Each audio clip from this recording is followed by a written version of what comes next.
देश के इतिहास का एक बहुत महत्वपूर्ण बजट निर्मला जी ने आज पार्लियामेंट में पेश किया है। ये जो बजट की विशेषता ये है कि हमारी इकोनॉमी को एक्सीलरेट करने वाला ये बजट है। जहां तक इंफ्रास्ट्रक्चर को हर समय वित्त मंत्री प्राथमिकता देते हैं, इस समय भी हमारा बजट बढ़ा है, जिसके कारण इंफ्रा रोड सेक्टर में इसका बहुत बड़ा फायदा होगा। मुझे इस बात की खुशी है कि कृषि विभाग की ओर उन्होंने विशेष रूप से ध्यान दिया है। तिलहन हो, विशेष रूप से तेल बिया हो, इसके उत्पादन कैसे बढ़े और किसान आत्मनिर्भर कैसे बने, इसका भी विचार किया गया है। विशेष रूप से इनकम टैक्स के बारे में एक रिफॉर्म करके नया कानून लाकर इसको और सरलीकरण उसका करना, ये जनता के लिए बहुत बड़ी राहत होगी। और 12 लाख रुपए के उत्पादन के लिए इनकम टैक्स में जो राहत दी गई है, वो भी बहुत महत्वपूर्ण है।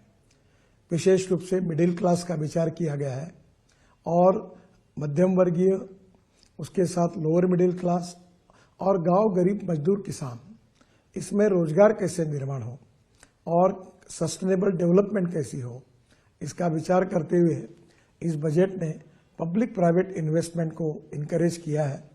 मुझे लगता है ये बहुत बड़ा सेक्टर है, जिसके कारण नए रोजगार निर्माण होंगे, ग्रोथ बढ़ेगी और निश्चित रूप से देश के विकास में उसका योगदान होगा।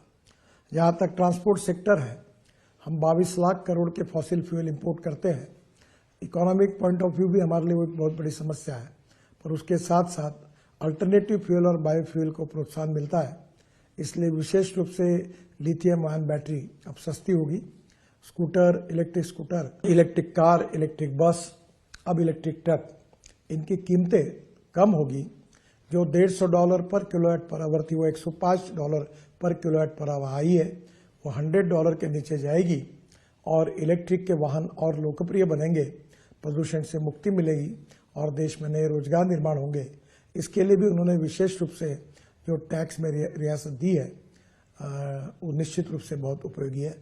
मैं निर्मला जी का बहुत अभिनंदन करता हूं और प्रधानमंत्री मोदी जी के नेतृत्व में आत्मनिर्भर भारत, $5 ट्रिलियन की इकोनॉमी और विश्व की हम तीसरी अर्थव्यवस्था बनने की प्रक्रिया में है, उसमें निश्चित रूप से हम कामयाब होंगे, ऐसा विश्वास व्यक्त करता हूं। नमस्कार।